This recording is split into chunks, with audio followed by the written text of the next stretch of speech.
თქვენ ნახეთ რომ იყო თუ არა კონსულტაციები თქვენ აკაყვირეთ გამოგებთ კონსულტაციები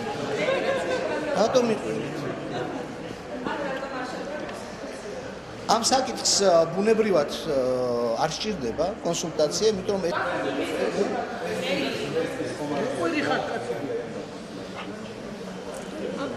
თქვენი კითხვა არ არის თქვენ ეს გაანალიზეთ სხვა ადამიანებთან ერთად ეს წრების ხელმოწერის ცერემონია თქვენ მეკითხებით სხვა კითხვებს აბა კიდე რა სხვა კითხვები რუსთავი მეორე ხელი დაიჭირა ეხლა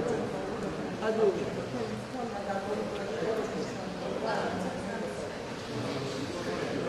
ჩვენ